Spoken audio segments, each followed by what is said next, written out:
네, 광교 아카데미를 이제 준비를 하면서 어떤 강의를 해야 될까 고민을 참 많이 했습니다. 그래서 그러던 중에 이제 광교 고민 상담소 우리 했지 않습니까? 그래서 고민 상담소에서 네, 우리 유인물 나눠주시고요.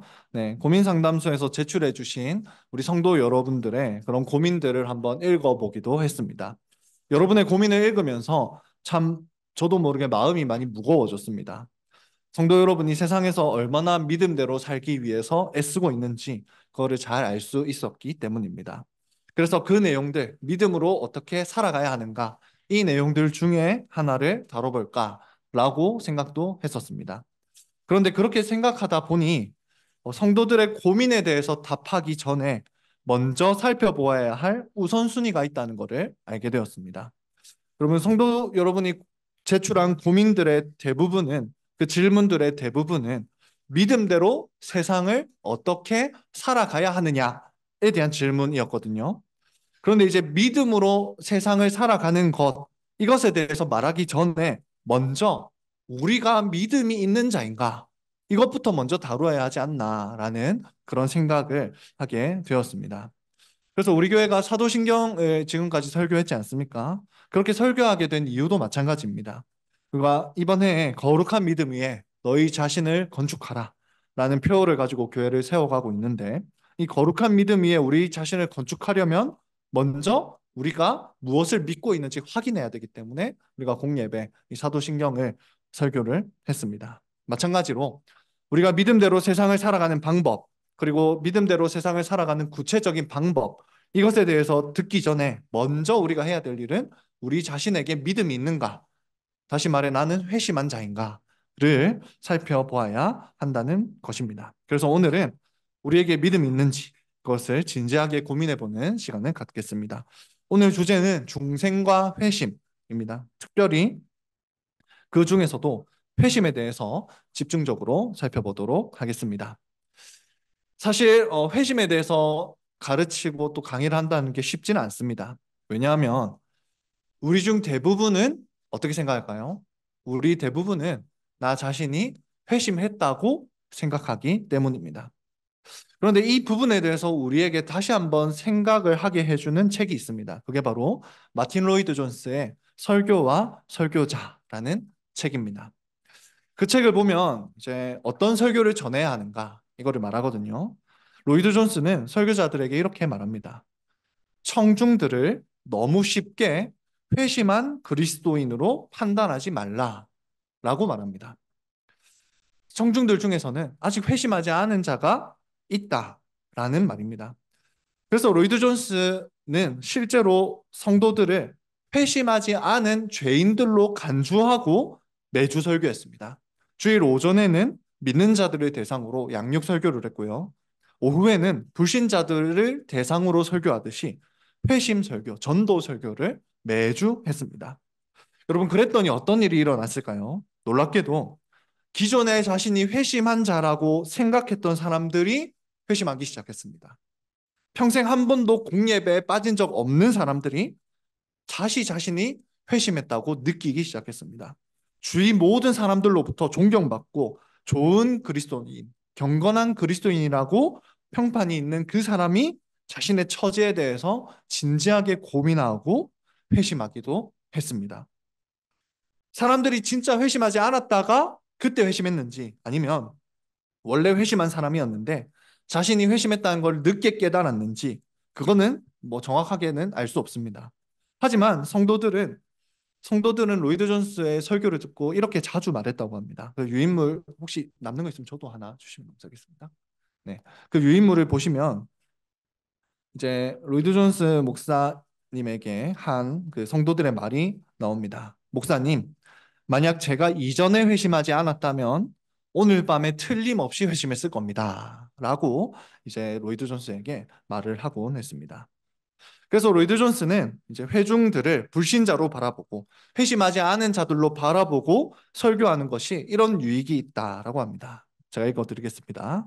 참된 신자가 자신의 심히 죄됨을 드러내며 복음의 영광을 나타내는 설교를 듣고서도 다음과 같은 두 가지 반응을 보이지 않는다는 것을 저는 상상할 수 없습니다. 그 한 가지는 자기 마음의 무서운 병을 생각하면서 내가 정말 그리스도인이 맞을까라는 느낌에 잠시 사로잡히는 것입니다. 그리고 또 한 가지는 자신을 구원해 준 영광스러운 복음의 치료책 앞에 기뻐하는 것입니다. 라고 말을 하고 있습니다. 참된 신자라도 자신을 불신자로 간주하고 회심하지 않은 사람으로 간주하고 설교를 듣고 하면 그때 자신의 영적인 상태에 대해서 고민하게 되는데 그것이 아주 유익하다라는 말입니다. 그래서 로이드 존스의 이 말대로 회심에 대한 설교와 강의는 정말 유익합니다. 만약 여기에 정말로 회심하지 않은 분이 있다면 지금부터 자신의 영원한 삶이 달려있는 문제를 듣게 될 테니 말로 다 할 수 없는 유익을 누릴 것입니다. 반대로 여기에 회심한 분들이 있다면 그분들에게도 이 내용은 유익할 것입니다. 자신이 구원받은 자가 맞는지 회심한 자가 맞는지 잠시 고민할 수는 있겠지만 곧이어서 이 죄인이 복음을 믿게 하시고 영생을 누리게 하신 하나님께 감사하게 될 것입니다. 그러니 이 회심에 대한 내용을 다 아는 내용이다 라고 생각하지 마시고 기쁨 가운데 이 내용을 함께 듣기를 원합니다. 자, 본격적으로 회심에 대해서 다루기에 앞서서 이제 이 회심에는 전제 조건이 있습니다. 회심이 일어나기 전에 먼저 일어나야 하는 일이 있다라는 말입니다. 그건 바로 중생이라고도 하고 거듭남이라고도 하는 겁니다. 여러분 중생 하면 다시 중 태어날 생 해가지고 다시 태어나는 게 중생입니다.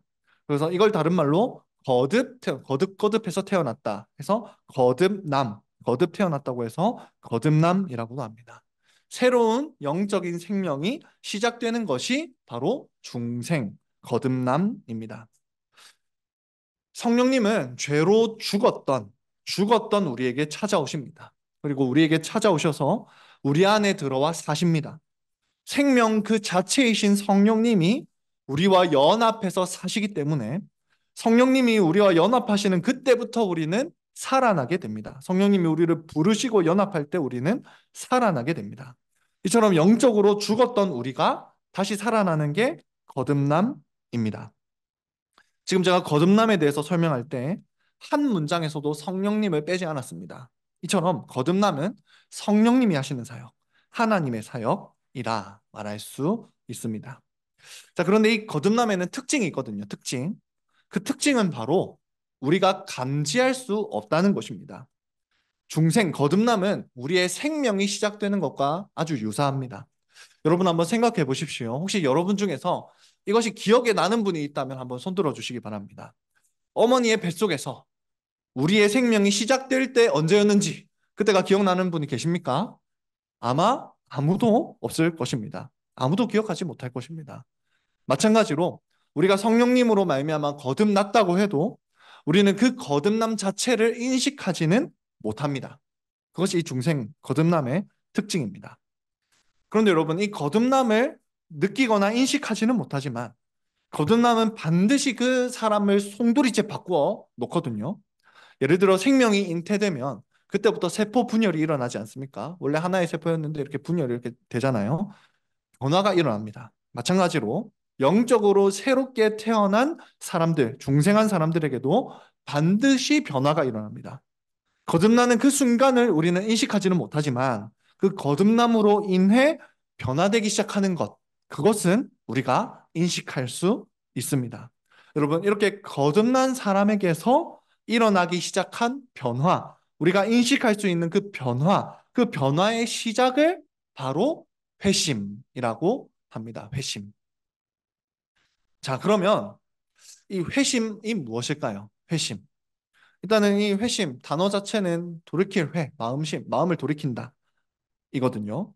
이 회심의 교의학적 정의는 믿음과 회개로 죄에서 돌이켜 하나님을 향해 나아가는 의식적인 행위입니다. 다시 한번 말씀드립니다. 여기도 아마 적혀 있을 텐데 믿음과 회개로 죄에서 돌이켜 하나님을 향해 돌이키는 또는 나아가는 의식적인 행위가 바로 회심입니다. 다시 한번 강조해야 될 게 회심은 성령님을 통해서 거듭난 사람만 경험할 수 있습니다. 이제 수정란이 되어야만 세포 분열이 시작되듯이 성령님이 생명을 일으켜 주셔야만 생명의 활동이 시작됩니다. 그러므로 회심도 먼저는 성령 하나님의 전적인 은혜로 이루어지는 사역입니다. 여러분, 하지만 회심은 우리의 일이기도 합니다. 부모로부터 생명을 받는 건 우리의 힘이 전혀 필요 없잖아요. 여러분, 열심히 힘내서 생명을 받으신 분 있습니까? 아무도 없습니다. 생명을 받는 거는 우리의 힘이 필요 없지만 우리가 지금 숨을 쉬고 또 오늘 하루를 살아가는 거는 우리의 힘이 우리가 열심히 살아가는 우리가 하는 일입니다. 회심도 마찬가지입니다. 성령님이 우리의 영혼을 살리시는 것은 오직 성령님만 하실 수 있는 일입니다. 그러나 성령님이 우리를 살리시면 우리는 힘써 믿고 힘써 회개하면서 죄에서 떠나 하나님을 향해 나아가게 됩니다. 그런 점에서 회심은 우리의 일이기도 하다라는 것입니다. 이 거듭난 우리가 죄를 떠나 하나님께 나아가게 되는 이 의식적 행위, 이것이 회심인데 이 회심에는 두 부분이 있습니다. 두 부분. 아마 잘 아시겠지만 우리 청소년부 자녀들도 잘 알겠지만 그들을 위해서 한 번 더 설명하면 회심은 믿음과 회개라는 두 부분으로 이루어집니다. 여러분, 믿음이 무엇입니까? 오늘 설교를 들으면서 믿음에 대해서 너무 잘 정리를 해주셨잖아요. 네, 믿음은 오늘 설교에서 들은 바로 그것입니다. 믿음은 성령님이 주시는 선물이고 성령님은 우리가 하나님을 믿을 수 있도록 믿음을 주십니다. 그 믿음을 가지면 우리는 하나님을 향해 나아가게 됩니다. 나아가게 됩니다. 그래서 이 회심의 첫 번째 측면은 믿음으로써 하나님께 나아가는 것. 이것이 회심의 첫 번째 측면입니다. 또한 이 회심의 두 번째 측면은 회개입니다. 회개. 여러분, 회개는 전 삶을 통해서 죄에서 떠나는 것. 그것이 회개거든요.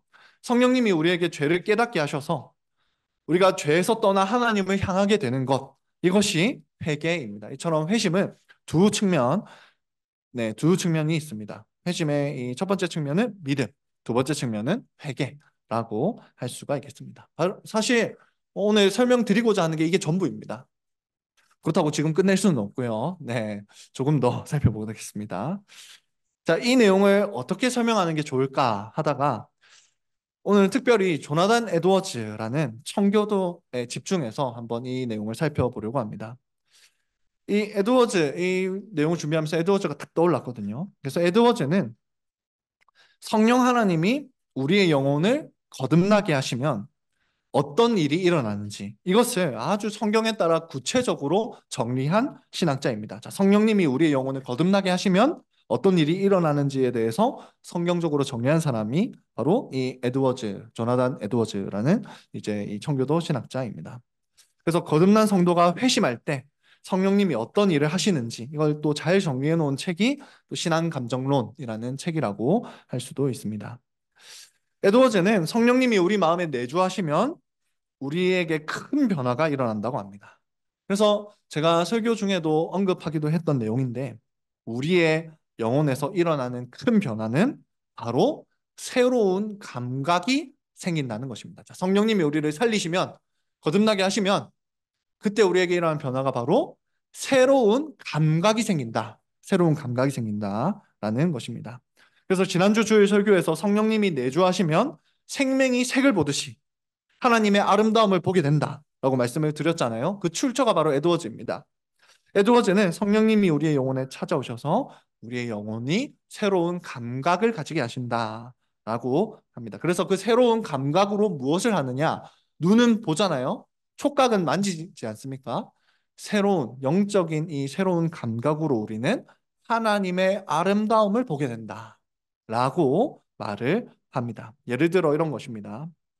이제 생명이 없는 존재는 감각하지 못합니다. 이 나무는 무엇을 감각하지 못하잖아요. 그러나 생명이 있는 존재는 감각이 있습니다. 예를 들어 식물은 빛을 감각하지요. 그래서 빛 쪽으로 잎을 펴니다. 동물은 더 많은 것을 감각합니다. 빛을 감각하고 촉각도 느낍니다. 사람은 또 더 많은 것을 감각하잖아요. 감정, 뭐 여러 가지 것들을 느끼지 않습니까? 마찬가지로 성령님이 우리의 영혼에 내주하셔서 우리의 영혼이 영적인 생명을 얻게 되면 우리는 더 탁월한 것을 감각하게 됩니다. 다름 아니라 우리가 감각하게 되는 것은 바로 하나님의 아름다움입니다. 거듭나기 전에는 하나님의 아름다움에 대한 감각이 없습니다. 그러나 거듭나면 하나님의 아름다움을 감각하는 존재가 된다라는 말입니다. 에드워즈는 그 근거로 이제 고린도후서 4장 6절을 들기도 합니다. 읽어드리면 어두운 데서 빛이 비치리라 하시던 그 하나님께서 예수 그리스도의 얼굴에 있는 하나님의 영광을 아는 빛을 우리 마음에 비추셨느니라. 하나님의 영광을 아는 빛을 우리 마음 비추셨다. 이게 바로 새로운 감각으로 하나님의 아름다움을 생각하는 것이다. 라는 것입니다. 그래서 에드워즈는 성령님 우리에게 신적이고 영적인 빛을 비추시는 분이다. 라고 설교하기도 했습니다. 이처럼 우리는 성령님이 주신 새로운 감각으로 하나님의 아름다움을 인식하게 되거든요. 그때 우리는 어떻게 되느냐?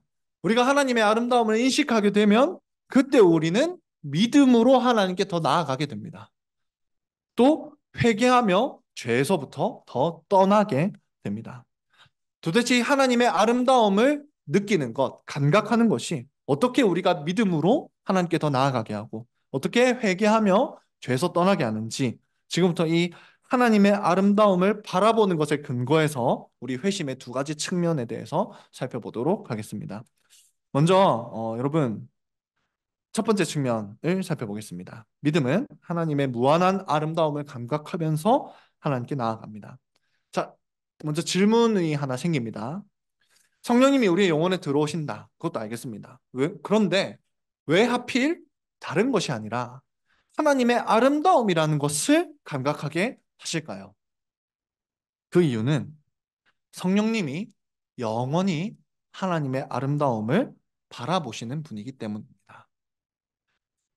삼위 하나님은 영원 전부터 서로의 아름다움을 바라보시면서 서로 사랑하신 분입니다.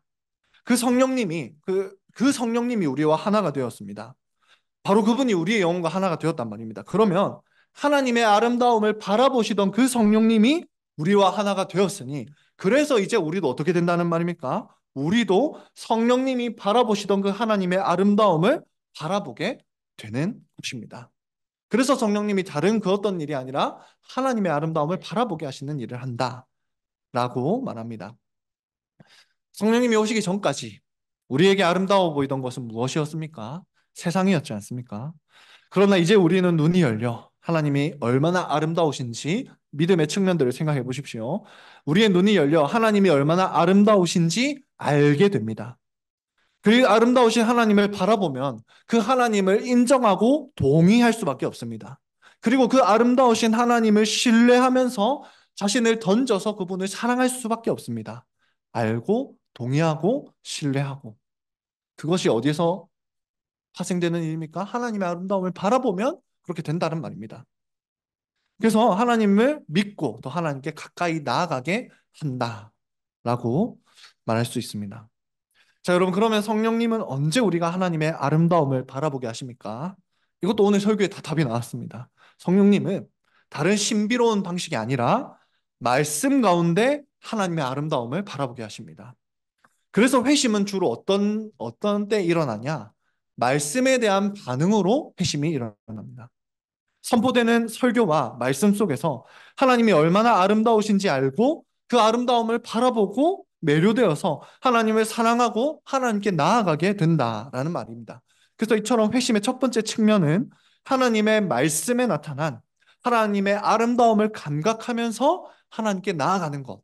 이것이 바로 회심의 첫 번째 측면입니다. 그런데 여기서 주의해야 할 점이 있습니다. 자, 여러분. 하나님의 아름다움을 느낀다. 그리고 그분을 향해 돌이킨다. 이것은 단순히 하나님이 나를 구원해 주셔서 아름답다고 느끼는 게 아닙니다. 이게 잘 구분해야 됩니다. 이 부분은. 자, 조금 어려울 수 있지만 한번 잘 들어보십시오. 에드워즈는 나에게 유익을 주는 존재, 나에게 어떤 좋은 것을 주는 존재, 그 존재를 좋아하는 것은 당연한 본성이라고 말합니다. 예를 들어 물에 빠진 사람이 건짐을 받았을 때 그 사람에게 감사하는 것, 그것은 너무 특별한 게 아니라 당연하다라는 것입니다. 그런데 우리가 하나님의 아름다움을 바라본다고 할 때 그거는 단순히 하나님이 나를 도와주시는 분이기 때문에 아름답다고 느끼는 게 아닙니다. 정확히 말하면 하나님이 그저 아름다워 보이는 것, 그게 바로 하나님의 아름다움을 느끼는 것입니다. 비슷한 예시가 뭐가 있을까 좀 고민을 하다가 자녀에 대한 우리의 사랑이 또 떠올랐습니다.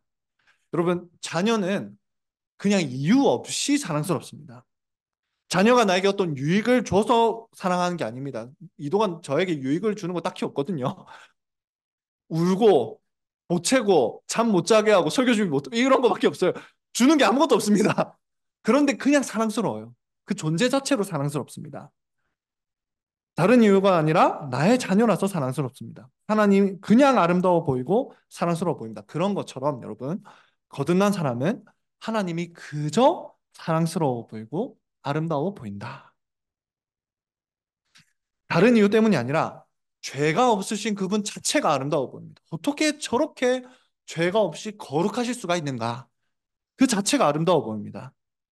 그래서 구약에서도 하나님을 바라본 천사들이 다른 말을 하지 않고 거룩하다, 거룩하다, 거룩하다라고 하지 않습니까? 거룩하다가 죄가 없다는 말이거든요. 진짜 어떻게 저렇게 아름다우실 수 있는가? 이것을 구약의 천사들이 하나님을 바라볼 때마다 노래했습니다. 그러니까 하나님이 아름다워 보이는 이유는 그분이 죄가 없으시고 그저 아름다움 자체이시기 때문에 아름답다라는 말입니다. 자, 그래서 영생에 대해서 설교할 때 영생은 하나님의 영광을 바라보는 눈이라고 했습니다. 생명은 원래 색깔에 대한 감각이 없잖아요. 생명은 색깔에 대한 감각이 없습니다. 그러다가 색에 대한 감각이 생기면 아름다운 색이 무엇인지 자연스럽게 알게 됩니다. 가르쳐줘서 안 게 아니라 그게 자연스럽게 알게 됩니다. 생명이었던 자가 안경을 끼고 자녀의 눈을 바라보면 그냥 아름답습니다. 그리고 생명이었던 자가 어떤 특별한 안경을 끼고 노을을 바라보면 그냥 아름다운 거예요. 그러니까 그냥 아름다움을 그 자체로 느끼게 됩니다. 마찬가지로 거듭난 사람도 하나님의 아름다움을 그냥 그 자체로 느낍니다. 그래서 이 아름다움의 크기에 대해서도 한번 말하자면 이 아름다움의 크기는 끝이 없습니다, 여러분. 우리 청소년부 여러분, 무한이라는 개념 아시죠? 무한. 끝이 없다는 말이에요. 끝이 없다. 하나님은 무한히 아름다우십니다. 그래서 이 세상 그 무엇과도 비교할 수 없는 아름다움을 드러내시는 분이 하나님이십니다. 말씀 속에서 우리가 그 하나님의 아름다움을 알고 느끼고 사랑하면서 그분께 우리의 자신을 던져서 사랑하게 됩니다. 나아가게 됩니다. 하나님을 믿으면서 나아가게 됩니다. 언제요? 하나님의 무한한 아름다움을 바라볼 때 그렇게 된다라는 것입니다. 그런데 여러분, 근데 더 놀라운 건 이겁니다. 더 놀라운 건 그 무한히 아름다우신 그분이 우리에게 무한히 큰 선물을 주신다는 거예요. 그러니까 선물을 줘서 그분이 좋다, 아름답다 이렇게 느끼는 게 아니라 원래부터 그렇게나 무한히 아름다우신 그분이 우리에게 선물까지도 주십니다. 그래서 그분이 더 아름다워 보이는 거예요. 그분은 매일매일 우리에게 은혜를 주시고 말로 다 할 수 없는 구원이라는 선물도 주십니다. 어떻게 그토록 아름다운 분이 나에게 이렇게 비천한 나에게 이런 큰 선물까지도 주실까 하면서 더 사랑하게 되는 것이 바로 믿음입니다. 그래서 여러분 순서가 중요합니다. 나에게 무언가 구원을 주셔서 사랑한 게 아니라 무한히 아름다우신 분이 나에게 구원이라는 선물까지도 주신다. 이것이 순서입니다. 특별히 여러분, 이 무한히 아름다우신 분, 하나님이 무한히 아름답다라는 것을 생각해 보면 더없이 감사하게 되는 사건이 있습니다. 그건 바로 예수님의 십자가입니다. 십자가. 여러분, 회심한 자들은 예수님이 얼마나 사랑스럽고 얼마나 아름다우신 분인지 알거든요. 회심한 자들은 그분이 얼마나 무한히 아름다우신지 안다는 거예요. 다시 말해 그분이 얼마나 높으신 분인지 압니다. 그분이 얼마나 찬양받아 마땅한 분이신지 압니다. 그런데 그분이 어떤 일을 하셨습니까? 그런데 그분이 지옥에까지 무한히 낮아지신 거예요. 그렇게 높으신 분이 그렇게 아래까지 낮아지셨다는 그것이 우리의 눈에 너무나 아름답게 그 높이의 차이가 우리에게 그렇게 아름다워 보이는 거예요. 언제요? 하나님이 무한히 아름답다는 걸 아는 사람에게는 그게 보인다라는 말입니다. 그래서 그분은 십자가에서 도무지 자신에게 어울리지 않는 죄의 형벌을 다 받으셨습니다. 예수님이 얼마나 아름다우신지 아는 사람은 십자가가 얼마나 부당한 일인지 진정으로 알게 됩니다. 차라리 내가 지옥에 가는 게 나은데 왜 존귀와 영광을 받으셔야 마땅한 그분이 십자가를 당하셨을까? 이것을 고민하게 된다는 말입니다. 사실 여러분, 우리는 지옥에 가는 게 당연하잖아요. 근데 왜 예수님이 그 십자가 지옥에서 우리 대신 지옥의 고통을 받으셨습니까? 그래서 하나님이 무한히 아름답다는 것을 아는 사람은, 그것을 아는 사람은 사랑한다는 말이 황송할 정도로 예수님을 더 사랑하게 됩니다. 하나님 아버지에 대해서도 마찬가지겠죠. 성부 하나님이 무한히 아름다우시다는 걸 아는 사람은 우리를 위해 무한히 사랑스러우신 아들을 내어주신 그 하나님 아버지께 말로 다할 수 없는 사랑을, 감사를, 찬양을 드리게 됩니다. 성부 하나님은 우리가 예수님을 아름답게 느끼는 것보다 훨씬 더 예수님을 사랑하고 아름답다고 느끼시잖아요. 그런데 그분이 우리를 위해 예수님을 보내셨습니다. 주셨습니다. 그 은혜를 생각하면 하나님 아버지께 아무리 감사해도 모자라다고 느끼게 됩니다. 반복하지만 순서가 중요합니다. 하나님이 얼마나 아름다우신지 아는 자만이 구원의 은혜도 더 크게 느낄 수 있습니다. 그래서 아름다우신 하나님이 그토록 위대한 구원을 베푸셨다는 것. 그것을 복음을 통해서 들으면, 말씀을 통해서 들으면 구원을 베풀어 주신 하나님께 감사하며 그분을 믿지 않을 수가 없는 거예요. 그것을 알면 동의하고 자신을 던질 수밖에 신뢰할 수밖에 없습니다. 하나님께 나아가지 않을 수가 없습니다. 바로 이것이 믿음입니다. 지난번에 우리 한재수 장로님 강의하실 때 청교도들은 하나님을 너무 사랑해서 논리적으로는 불가능하지만 만약 예수님이 지옥에 계신다면 그 지옥에라도 예수님을 따라가고 싶어하는 자들이라고 말씀하신 적이 있거든요. 이게 바로 그런 내용입니다, 지금. 하나님이 너무 사랑스럽고 아름다우셔서 그 아름다움을 바라볼 수만 있다면 지옥에까지 가고 싶은, 그곳에 만약에 예수님이 계시다면, 거기서 예수님을 볼 수 있다면 거기까지 가고 싶은 마음이 바로 우리가 하나님을 사랑하고 믿고 나아가는 마음입니다. 여러분, 바로 이것이 회심의 첫 번째 측면입니다. 믿음으로 하나님을 향해서 나아가게 됩니다. 에드워즈식으로 표현하면 하나님의 무한한 아름다움을 바라보면서 하나님을 사랑하고 믿는 것, 그것이 회심의 첫 번째 측면입니다. 네. 이어서 이제 회심의 두 번째 측면을 살펴보겠습니다. 여러분, 회심은 또한 이제 첫 번째 믿음으로 나아가는 거라고 했잖아요. 우리 자녀들 기억하십니까? 회심의 두 가지 측면이 있다고 했는데 믿음으로 하게 나아가는 것. 또 그렇죠. 네, 회개로 나중에 제가 중고등부 사역할 때 습관이 네, 나중에 기프티콘 작은 거 보내드릴게요. 네, 믿음으로 하게 나아가고 회개로는 죄에서 떠나게 됩니다. 그겁니다. 자, 에드워즈식으로 이것도 표현하면 죄의 혐오스러움을 바라보고 그 죄에서 돌이키는 것이 회개입니다. 자, 여기서 앞서 말한 그 하나님의 아름다움에 대한 감각이 또 중요한 역할을 합니다. 여러분, 성령님은 하나님의 아름다움을 감각하게 하시잖아요. 특별히 그분이 죄가 없으셔서 아름답다는 것을 감각하게 하십니다. 깨끗하고 순결하신 그분이 아름답게 느껴지게 하십니다. 그 하나님의 아름다움을 느끼는 사람은 반대로 죄가 너무너무 혐오스럽습니다. 죄는 하나님의 아름다움에 완전히 반대되는 개념이기 때문입니다. 하나님이 너무 사랑스러우신 분이라면 죄는 너무 가장 추악한 것입니다. 그래서 거듭난 사람은 죄를 그렇게 추악하고 혐오스럽게 느끼는 사람이다. 여러분, 그러면 죄를 왜 미워합니까? 다시 한번. 왜 미워합니까? 이것도 중요한 내용입니다. 지금부터. 자, 어떤 분은 죄가 우리에게 죄책감을 주기 때문에 미워할 수도 있습니다. 그렇죠? 죄는 우리에게 죄책감을 주잖아요. 내 마음이 아프잖아요. 그래서 죄를 미워할 수도 있습니다. 죄를 지으면 양심의 가책이 느껴지니까 죄를 싫어할 수도 있습니다. 또는 남이 나에게 죄를 지을 때 내가 괴로우니까 죄를 싫어할 수도 있습니다. 그런데 여러분, 거듭난 회심한 자는 죄를 다른 이유로 싫어합니다. 죄가 나의 양심이나 나의 마음을 아프게 하니까 죄를 싫어하는 것, 뭐 이것도 느끼죠. 그런데 이걸 훨씬 더 넘어서는 죄에 대한 혐오감을 느낍니다. 회심한 자는 죄가 하나님의 아름다우심을 욕보이기 때문에 죄를 혐오하게 됩니다. 자, 이것도 한번 생각해 보십시오. 죄를 지으면 가책이 느껴지잖아요.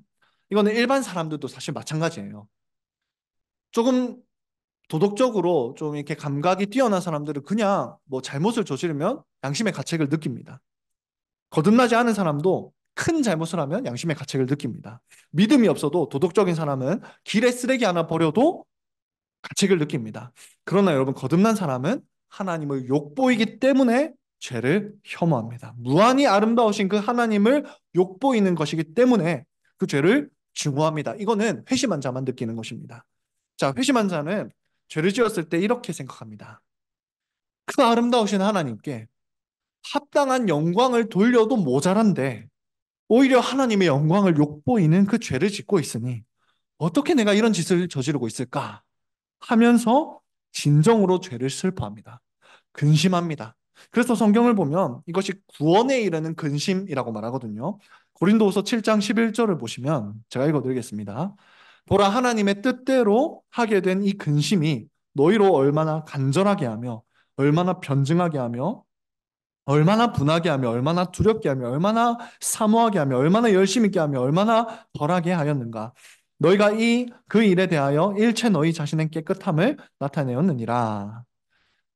이 말은 죄가 하나님의 그 아름다움을 먹칠하는 것이기 때문에 죄에 대해서 무한히 혐오스러움을 느끼고 그 죄를 진정으로 근심하면서 슬퍼하면서 간절해지고 분해지고 두려워지고 더 하나님을 사모하게 된다라는 말입니다.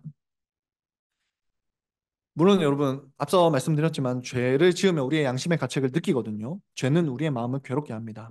그 죄를 지었을 때 그 기분 우리가 다 알지 않습니까? 여기 있는 분들 죄를 지으면 괴롭습니다. 내가. 그런데 내가 괴로운 것보다 하나님의 아름다움을 가리고 망친 것처럼 느껴지는 그 마음이 더 슬프다는 것입니다. 이것도 예를 들면 이런 걸로 예를 들어볼 수 있겠습니다. 여러분 가족들이랑 우리가 운전을 해서 가고 있습니다. 가족 다 태우고 있어요. 제가 운전하고 가족을 태우고 있습니다. 그런데 누군가가 갑자기 음주운전을 해서 우리 차를 박았습니다. 여러분, 그러면 화가 납니까? 안 납니까?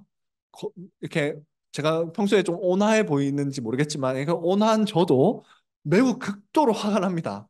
여러분, 근데 왜 화가 나나요? 음주운전한 사람이 우리 차를 박았어요. 왜 화가 납니까? 아, 내 아까운 차.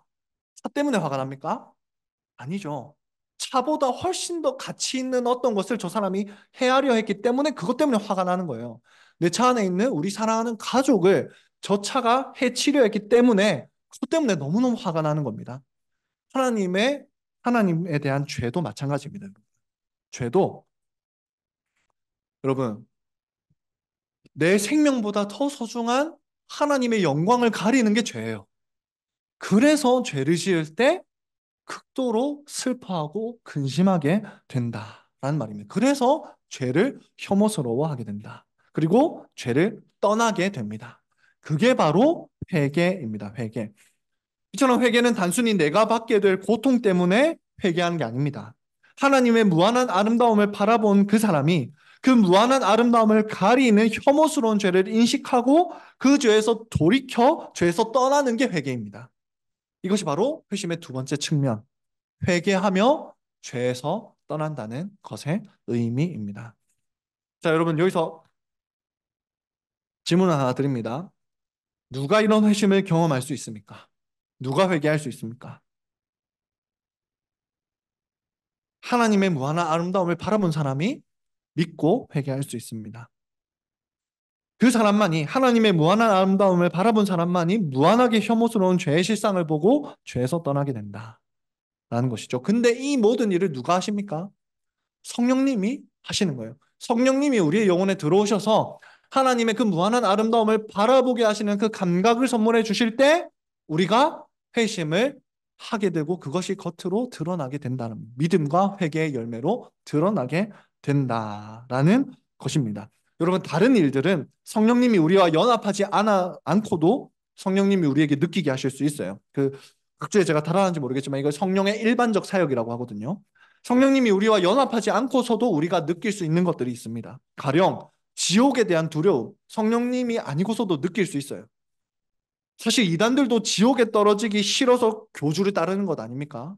그런 것처럼 그런 두려움은 회심하지 않아도 느낄 수 있습니다. 그러나 성령님이 우리와 연합하셔야만 일어나는 일이 있습니다. 그것이 오늘 말한 내용들이에요. 하나님의 무한한 아름다움을 바라보고 나아가는 것. 그 아름다움을 더럽히는 죄의 무한한 추악함을 감각하고 죄에서 떠나는 것. 이것이 바로 성령님만이 우리에게 하실 수 있는 일입니다. 그래서 회심은 우리가 믿고 회개하는 것이지만 우리가 믿고 우리가 회개하잖아요. 하지만 성령 하나님이 내주하셔야만 가능한 일입니다. 자, 이것까지가 우리가 지금 살펴본 내용입니다. 자, 그러면 여러분, 이 회심 몇 번 일어날까요? 몇 번 일어날까요? 회심은 우선 거듭남과 동시에 일어납니다. 그래서 거듭나는 그 순간 사실 회심을 하는 거예요. 그래서 엄밀한 의미에서 회심은 단 한 번 일어납니다. 엄밀한 의미에서요. 아기가 눈을 딱 처음 뜨는 그 순간이 있을 거 아닙니까? 그래서 뜨고 세상을 바라보게 되잖아요. 그 순간이 회심입니다. 그런데 이 회심이 일어나는 모습은 다양합니다. 누군가에게는 점진적으로 일어나는 것처럼 보일 수도 있어요. 태어난 아기 얘기했지만 갓 태어난 아기는 눈을 떠도 아직 시력이 완전하지 않거든요. 그래서 사물을 온전하게 바라보는 데는 시간이 걸립니다. 그래서 뭐 초점책 뭐 이런 거 이렇게 막 놔둔단 말이에요. 그것처럼 어떤 사람은 회심하지만 천천히 영적인 아름다움을 바라보게 되기도 합니다. 특별히 이제 모태신앙으로 자란 언약의 자녀들이 회심을 했지만 그 회심의 표가 천천히 드러나는 경우가 많이 있습니다. 반면에 어떤 분은 회심하는 순간, 중생하는 순간, 그때 바로 확연한 회심을 경험하게 되기도 합니다. 대표적으로 사도 바울이 그랬죠. 사도 바울은 중생하는 그 순간 예수님의 찬란한 아름다움을 바라보면서 곧바로 회심했습니다. 그런데 분명한 건 이겁니다. 천천히 하든 급작스럽게 하든 회심을 한다는 것입니다. 그래서 하나님의 아름다움을 바라보게 된다라는 것이 중요한 내용입니다. 물론 여러분 때로는 이럴 수도 있어요. 회심한 자라도 다시 눈이 어두워질 때가 있어요. 회심한 자라도 마치 깜깜한 안개 속, 제가 지금 잘 보이지만 깜깜한 안개 속에 있으면 아무것도 보이지 않잖아요. 그것처럼 회심한 자라도 큰 죄를 지어서 깜깜한 안개 속을 거니는 것처럼 느껴질 때도 있습니다. 하나님의 아름다움이 보이지 않는 것처럼 느껴질 때도 있습니다. 그러나 성령께 간구하면 반드시 그 안개를 다시 치워주시고 하나님의 아름다움을 보게 하십니다. 그렇다고 그 사람이 눈을 안 떴던 게 아니잖아요. 원래 눈을 뜨고 있었습니다. 그러나 안개가 가리면 잘 안 보일 수도 있다는 말입니다. 그래서 때로는 큰 죄를 지어서 영적 침체에 깊이 빠지면 아주 크게 회개하고 다시 믿음을 회복하기도 합니다. 바세바를 범한 다윗이 좋은 예죠. 그래서 다윗은 아주 크게 회개하면서 마치 제2의 회심을 겪는 것처럼 느끼기도 했습니다. 하지만 엄밀한 의미에서 회심은 단 한 번입니다. 자, 지금까지 이제 하나님의 아름다움이라는 개념을 통해서 회심의 기본적인 이 두 측면에 대해서 살펴보았습니다. 이제 조금 더 나아가서 이제 이 회심을 경험하면 살아가는 가운데 삶에 어떤 열매가 맺히는지 사실 뭐 에드워즈의 그 신앙 감정론을 보면 더 많은 것들이 있지만 좀 간추려서 이제 몇 가지만 살펴보도록 하겠습니다. 여러분 그중 하나가 바로 겸손입니다. 겸손. 여러분 겸손하면 무엇이 떠오르십니까? 우리 자녀들 겸손해라라고 하면 무엇이 떠오르나요? 뭐 이런 거 떠오르지 않습니까? 우리는 유교식 겸손을 이제 자주 생각을 해요. 그래서 칭찬을 들어도 저는 아무것도 아닙니다. 네. 속으로는 되게 웃고 있잖아요. 네. 칭찬을 들으면 저는 아무것도 아닙니다. 하면서 속으로 되게 기뻐하고 역시 나를 알아보는구만. 그렇게 하면서 네 그런 거를 겸손이라고 우리는 생각을 많이 합니다. 그렇죠? 근데 우리 생각과는 다르게 이제 회심한 자의 겸손은 이런 겁니다. 설명해 보면 이제 하나님의 아름다움을 한번 높이로 표현해 봅시다, 여러분. 높이. 이렇게 높이로. 높이로 표현할 수 있다면 하나님은 얼마나 높으신 분입니까? 무한히 높으신 분이죠. 무한히 높으신 분. 그 무한히 높으신 하나님을 바라보는 것이 바로 우리가 바라보는 것입니다. 근데 자, 그 무한히 높으신 하나님을 바라보고 나서 우리 자신을 보면 어떻게 될까요? 우리가 무한히 비천하다는 것을 알게 됩니다. 무한히 높으신 분이니까 우리 자신을 보면 무한히 내가 비천하고 낮은 존재구나 라는 것을 알게 됩니다. 500층 되는 높이에서 땅의 사람들을 보면 정말 작은 것처럼 보이잖아요. 마찬가지로 하나님을 바라보고 자신을 바라보면 하나님과 자신의 높이 차이를 느끼는 정도만큼 자신이 얼마나 비천한 존재인지를 알게 됩니다. 여러분 그게 겸손입니다. 그게 겸손입니다. 그래서 여러분 속으로는 으스대면서 아우 저는 아무것도 아닙니다. 이게 겸손이 아니고요. 겸손은 정말로 자신을 낮게 바라보는 것을 겸손이라고 합니다. 그래서 참된 회심을 경험한 성도는 오히려 자신이 항상 너무 교만하다고 느껴요. 자신이 너무 교만해 보여요. 매일매일 자신이 너무 교만해 보입니다. 자신이 충분히 겸손하지 않다고 느끼게 됩니다. 자신의 실제 처지가 어떤지 알기 때문에 자신을 더 낮추는 게 마땅한데 내가 더 낮아져야 마땅한데 내가 지금 너무 높은 곳에 있는 것 같아서 괴로워합니다. 그게 겸손입니다. 지옥에 떨어져야 마땅한 자신이 하나님과 사람 앞에서 너무 교만하게 높은 자인 것처럼 살아가는 것처럼 느껴져서 그게 너무 괴로워하는 게 겸손입니다. 좋은 예가 이사야 선지자에게서 나타납니다. 여러분 이사야 6장 1에서 3절을 보시면 이제 이사야 선지자는 하나님을 바라보았거든요. 하나님의 영광을 보았어요. 그 영광을 바라보았더니 어떤 반응이었습니까?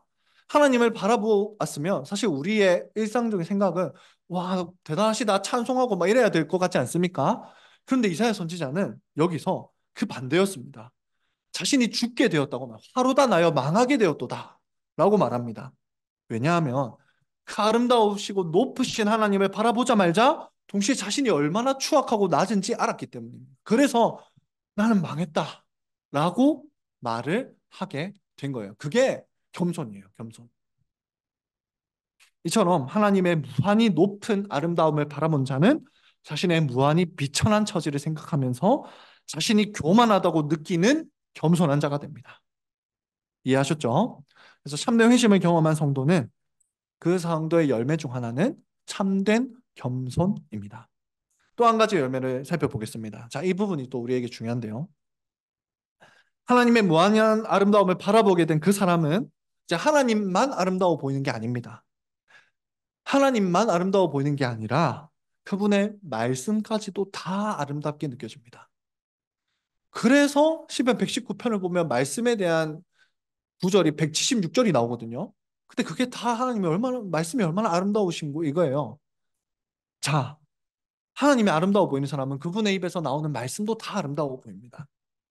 성령님은 주로 말씀을 사용하셔서 아버지와 아들의 아름다움을 보이시잖아요. 그래서 말씀 속에서 아름다움을 바라보는 것이 회심한 성도의 참된 기쁨이 됩니다. 참으로 회심한 자는 말씀을 읽는 것이 즐거운 일입니다. 말씀을 읽지 못해서 괴로워야지 말씀을 읽어야 해서 괴로운 것은 우리가 회심하지 않았다는 증거일 수도 있습니다. 아주 심각한 문제죠. 특별히 하나님의 아름다움을 경험한 자, 회심한 자는 자신에게 유익이 되는 말씀만 사랑하지 않습니다. 심지어 나에게 유익이 되는 말씀, 나를 구원해 주신다는 그 말씀만 사랑하는 게 아니에요. 어떤 말씀도 사랑하느냐? 하나님이 심판하신다는 말씀도 사랑합니다. 그래서 오늘 설교를 들으면서 또 너무 놀랐던 게 하박국 선지자가 바로 그랬던 거예요. 하나님의 심판을 보고서도 그 말씀이 아름다웠던 거예요. 하나님이 아름다우시니까 그분의 말씀까지도 아름답게 느껴집니다. 심판 속에서도 하나님이 얼마나 죄 없고 거룩하고 아름다운 분이신지가 나타나기 때문에 하나님의 심판의 말씀을 보고도 그분에 대한 아름다움을 느끼는 겁니다. 그래서 회심한 자는 하나님의 모든 말씀을 다 아름답게 느껴요. 전체 말씀을 다 아름답게 느끼고 그 전체 말씀을 다 사랑합니다. 또 참으로 회심한 자는 말씀을 사랑할 뿐 아니라 말씀대로 행하고 싶어집니다. 여러분 그냥 말씀을 사랑한 거 읽는 걸 즐기는 것이 아니라 그 말씀대로 살고 싶어져요. 하나님이 아름답고 그분의 말씀까지도 너무 아름다워서 그 아름다운 삶의 방식을 살아가고 싶습니다. 가장 아름다운 그분에게 나오는 그 달콤한 말씀대로 살고 싶습니다. 그래서 회심한 자는 무엇을 사랑하지 않느냐? 회심한 자는 세상을 사랑하지 않습니다. 그래서 회심한 자는 세상을 사랑하지 않는 거예요. 말씀이 아름다워 보이기 때문에. 그 말씀이 아름다워 보이지 않잖아요? 그럼 아름다워 보이는 게 세상밖에 없어요. 그래서 그냥 세상을 사랑하는 것뿐입니다. 하지만 말씀의 아름다움을 보면 세상의 방식이 아니고 그냥 말씀이 더 아름다워 보이고 이 삶이 아름다워 보이고 그 삶대로 살아가게 됩니다. 그래서 여러분 오늘 이 강의를 하게 된 가장 큰 이유 중 하나가 바로 이거예요. 여러분 우리는 광교 아카데미를 통해서 앞으로 우리가 마주한 삶의 문제에 대한 답을 살펴보게 될 거거든요. 성경을 통해 우리 삶에 마주하고 있는 그 문제들을 고민들을 살펴볼 겁니다. 여러분 그런데 여러분 말씀으로 아무리 앞에서 답을 준다고 해도 그 말씀이 아름다워 보이지 않으면 아무 쓸모가 없습니다. 말씀으로 여러분에게 뭐 고민에 대한 답을 드려도 그 말씀이 아름다워 보여야 그대로 살 거 아닙니까? 회심한 자는 말씀에 제시하는 그 답이 아름답게 느껴져서 그대로 살고 싶어 하는 자입니다. 그래야 말씀의 답이 의미가 있습니다. 물론 몇몇 부분에서 이제 말씀에 대한 해석이 다를 수는 있어요. 그래서 뭐 삶의 문제를 바라보는 견해가 다를 수도 있습니다. 뭐 예를 들어 주의를 어떻게 지켜야 하느냐, 교단마다 뭐 약간의 차이가 있을 수는 있어요. 이 문제도 뭐 그럴 수 있습니다. 그러나 성경이 만약 어떤 답을 분명하게 제시하고 있다면 회심한 자는 그 말씀을 진정으로 사랑하고 그 말씀대로 따라가고 싶다는 말입니다. 말씀이 말하는 바가 기쁘게 느껴지고 말씀대로 사는 삶이 아름답게 느껴져야 합니다. 이것이 바로 회심한 자가 말씀에 대해서 느끼는 마음, 태도입니다. 이처럼 하나님의 모든 말씀의 아름다움을 알고 그 아름다운 말씀대로 살고자 하는 것이 하나님의 무한한 아름다움을 바라본 자의 반응입니다. 이것이 또 회심의 열매입니다. 자, 여러분, 지금까지 우리는 하나님의 무한한 아름다움의 근거에서 회심이 무엇이고 회심한 자의 열매가 무엇인지 살펴보았습니다. 그러면 여기서 하나 질문을 드리겠습니다. 우리 청소년부 여러분, 그리고 우리 모든 성도 여러분, 우리의 인생에서 가장 중요한 질문일 수도 있습니다. 그러면 우리는 회심했습니까? 우리는 하나님의 무한한 아름다움을 바라보고 믿음으로 하나님께 나아가고 있습니까? 죄의 무한한 추악함을 바라보고 그 추악한 죄에서 돌이키고 있습니까? 이것이 우리에게 가장 중요한 질문이 될 수 있습니다. 여러분, 이 회심에 대해서 살펴보고 회심의 증표에 대해서 살펴볼 때 영적으로 저조한 자들, 영적으로 침체되어 있는 분들에게는 이 지금 내용이 별로 도움이 안 됩니다. 어떤 데 도움이 안 되냐? 내가 회심한 자가 맞다고 확신하는데 전혀 도움이 안 될 겁니다. 내가 회심한 자가 맞나? 이런 생각이 오히려 드는 게 정상입니다. 사실 저도 이 내용을 준비하면서 저도 비슷한 느낌을 받았어요. 내가 회심한 자가 맞을까? 진지하게 다시 고민해 보게 되었습니다. 그래서 믿음을 달라고, 하나님의 아름다움을 바라보게 해달라고, 죄의 추악함을 분명하게 바라보게 해달라고, 그리고 죄에서 떠나 하나님과 말씀 앞으로 나아가게 해달라고 간구하게 되었습니다. 여러분은 어떠십니까? 스스로에게 질문해 보시기 바랍니다. 여러분의 생명, 영원한 생명이 걸린 이 문제를 가볍게 여기지 마시기 바랍니다. 다만 여기서 우리가 주의해야 할 점이 하나 있습니다. 여러분, 지금까지 살펴본 내용으로 다른 사람을 판단하는 데 사용하지 말아야 한다는 것입니다. 너무나 중요한 내용입니다. 여러분, 우리는 다른 사람의 영혼에서 어떤 일이 일어나는가를 정확하게 바라볼 수가 없어요. 우리의 눈은 그 영혼을 꿰뚫고 들어가지 못합니다. 그런데 우리가 정확하게 알 수 있는 딱 한 사람이 있어요. 그 사람의 영혼에서 어떤 일이 일어나는지 정확하게 알 수 있는 딱 한 사람이 있습니다. 누굽니까? 우리 자신입니다. 우리 자신의 영혼의 문제에 대해서 살펴볼 때 이 오늘 들은 내용으로 내가 하나님의 아름다움을 바라보며 나아가고 있는지 돌아보시기를 바랍니다. 그래서 다른 사람을 바라볼 때가 아니라 나 자신을 바라볼 때 이것이 유용하게 사용되어야 하는 점입니다. 그리고 이것이 주의점입니다. 그래서 어떤 교회들은 이 기준, 이 회심에 대한 기준을 지나치게 강조해서 다른 사람들에 대한 회심에 대해 지나치게 관심을 가지다가 결국 교회에 큰 해가 되었습니다. 그러므로 다시 강조합니다. 이 내용들은 자신의 영혼을 깊이 살펴보는 데에만 사용하시기 바랍니다. 다만 예수님은 이제 교회를 세우시면서 직분자들에게 성도의 영혼을 돌보는 일을 맡기셨거든요. 그래서 목회자들이 설교를 준비할 때, 또 직분자들이 목양할 때 이런 기준들에 따라서 아주 조심스럽게 성도들의 영혼을 진단하고 답을 제시할 수는 있습니다. 그래서 여러분, 특별히 설교자로서 저는 이제 설교하는 가운데 여러분께 자주 현재까지도 외쳤었고 자주 외칠 것입니다. 우리 설교자들은 자주 외치고 있습니다. 물에 빠진 자들이 있다면 어떻게 해야 됩니까, 여러분? 소리치라고 외쳐야 됩니다. 그 자신 기다리고 있어. 일단 소리치고 있어. 손 들고 이렇게 살려달라고 말하고 있어. 라고 외쳐야 정상입니다. 그런 것처럼 설교자들은 신방하는 가운데 또 직분자들은 신방하는 가운데 때로 책망의 말씀으로 여러분을 살리려 할 것입니다. 하나님을 향해 손을 뻗으십시오. 라고 외칠 것입니다. 말할 것입니다. 그렇게 할 때 성령님은 직분자들의 사역에 함께 하셔서 여러분의 영혼을 살리시는 일을 이루실 것입니다. 그래서 특별히 직분자들은 믿어야 합니다. 무엇을 믿어야 하겠습니까? 성령께서 회심의 역사를 이루심을 믿어야 합니다. 우리의 사역이 사실 설교를 준비할 때 참 그런 마음이 많이 들거든요. 그 하나님의 무한한 아름다우심을 이 인간의 유한한 저의 언어로 이 유한한 언어로 유한한 설교자가 하나님의 그 무한한 아름다우심을 드러낸다는 게 때로 절망적일 때도 있습니다. 이걸 다 드러내지 못하는 것 같아서 괴로울 때가 있습니다. 그러나 이걸 통해서 다시 한번 믿음을 가지게 되었습니다. 성령님은 이것도 사용하셔서 하나님의 아름다우심을 성도들에게 보이시겠구나. 이런 믿음이 저에게도 좀 더 굳건하게 생겼습니다. 마찬가지로 여러분도 설교자들 그리고 직분자들의 목양을 받을 때 성령님이 이 말씀을 통해서 나의 영혼을 살리신다는 것을 믿으시기를 바랍니다. 이제 마지막으로 내가 회심한 자처럼 느껴지지 않을 때 어떻게 해야 되는가 이것을 살펴보고 마치겠습니다. 여러분 아까도 말했지만 물에 빠진 사람은 어떻게 해야 됩니까? 살려달라고 소리쳐야 됩니다. 회심하지 않은 것 같다면 자신이 회심을 하지 않은 것 같다면 어떻게 해야 될까요? 이렇게 해야 됩니다. 첫째로 말씀 선포의 자리로 나와야 합니다. 여러분 설교는 마치 수술 도구와 같습니다. 성령님은 여러분 수술 도구가 있다고 알아서 수술이 되진 않잖아요. 성령님이 수술 도구를 사용하셔서 설교라는 수술 도구를 사용하셔서 우리를 수술하십니다. 우리를 살리시고 우리의 눈을 열어 하나님의 아름다움을 보게 하십니다. 그러므로 설교가 선포되는 자리에 나아가는 것이 자신이 회심하지 않은 것처럼 느껴지는 자에게 가장 중요한 일입니다. 바로 그곳에서 우리는 거듭날 것이고 회심을 경험하게 될 것입니다. 맹인들이 예수님께 나올 때 말씀으로 눈을 뜨게 해주시기를 바라면서 나왔지 않습니까? 그것처럼 자신의 눈이 깜깜하다고 느껴지는 자는 설교단에서 예수님의 말씀이 선포되는 이 자리로 영적인 눈이 뜨이기를 바라는 마음으로 선포되는 말씀 앞으로 나와야 합니다.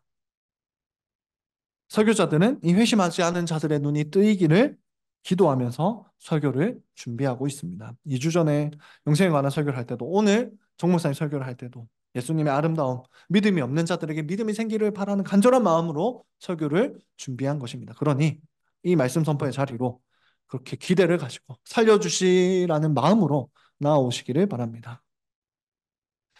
그래서 매주 선포되는 설교 가운데 우리에게도 회심의 역사가 일어날 것입니다.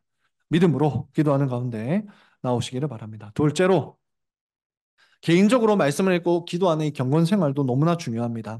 성령님은 선포되는 말씀뿐만 아니라 기록된 말씀을 통해서 우리의 회심을 이루십니다. 그래서 참 말씀은 정말로 좌우의 날선 공과 같습니다.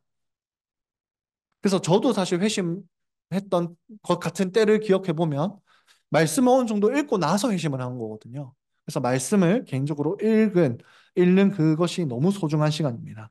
회심하지 않은 자가 있다면 여러분 말씀을 읽는 그 시간이 여러분의 영생이 달린 시간입니다. 특별히 성경을 읽기 전에 이 성경을 통해서 우리의 눈을 열어달라고 기도하면서 성경을 읽으십시오.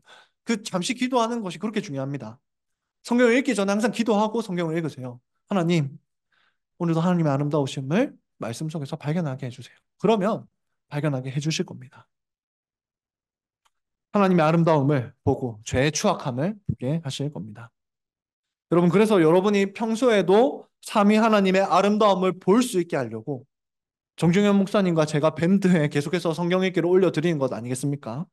그래서 예수님이 누구신지 질문이잖아요. 그게 예수님이 누구신지, 그분이 얼마나 아름다우신지, 예수님이 얼마나 아름다운 일을 하시는 분이신지 계속 올리고 있습니다. 그러니 밴드에 올라오는 성경 읽기를 살펴보면서 예수님의 아름다움을 더 깊이 바라보시기를 바랍니다. 이것이 바로 회심하지 않은 자들이 해야 하는 일입니다. 개인적으로 기도하며 성경을 읽을 때 성령께서 역사하심을 믿으시기 바랍니다. 그 외에도 신방할 때, 말씀의 방문 때 자신의 영적인 상황을 진솔하게 토로하고 직분자들의 도움을 구하는 것, 성도의 교제 가운데 영적인 상태에 대해서 이야기하며 기도를 요청하는 것, 경건서적을 열심히 읽는 것 모두가 우리가 해야 할 일입니다. 나중에 또 책을 하나 추천을 해드릴 텐데 그래서 회심의 역사가 일어나기를 바라는 그런 마음으로 우리가 하루하루 살아가고 또 자신의 영혼에 대한 진지한 관심으로 살아가게 되기를 소망합니다. 이제 결론입니다. 강의를 정리하면서 마무리하겠습니다. 오늘 우리는 회심에 대해서 살펴보았습니다. 회심 전에 우리의 영혼이 다시 태어나는 일이 있어야 합니다. 성령님이 우리의 영혼과 하나가 되셔서 우리를 중생하게 하셔야 거듭나게 하셔야 됩니다. 그래서 거듭난 자체는 우리가 인식할 수 없다고 했습니다. 그러나 거듭난 사람은 반드시 외적으로 그 증거가 나타나는데 그 증거가 바로 회심입니다. 회심한 자는 성령님이 바라보게 하신 하나님의 무한한 아름다움을 바라보면서 하나님께 날마다 더 나아갑니다. 반대로 그 무한한 아름다움을 먹칠하는 죄를 무한히 혐오하게 됩니다. 그렇게 하나님께 믿음으로 더 나아가고 회개하면서 죄에서 또 떠나는 것이 회심이다 말씀을 드렸습니다. 여러분, 어떤 사람은 극적으로 회심의 증표가 나타나기도 하지만 또 어떤 사람은 회심의 증표가 천천히 나타나기도 합니다. 그런데 우리는 이 회심을 자기 자신의 영혼을 점검하는 수단으로 사용해야지 다른 사람을 판단하고 정죄하는 수단으로 사용해서는 안 되겠습니다. 아주 제한적으로 그리고 조심스럽게 허용된 자들이 있다면 직분자들의 목양 때 이것이 허용이 될 것입니다. 혹시 아직 하나님의 아름다움을 한 번도 느껴보지 못했거나 죄가 얼마나 추악한지 느껴보지 못한 자들은 하나님께서 우리를 회심케 하시기를 간구하면서 말씀의 선포 자리로 나아와야 합니다. 개인적으로 기도하는 가운데 말씀을 읽어야 합니다. 그때 성령께서 우리를 다시 살리시고 우리의 눈을 열어 하나님의 무한한 아름다움을 보게 하실 것입니다. 강의를 마치겠습니다.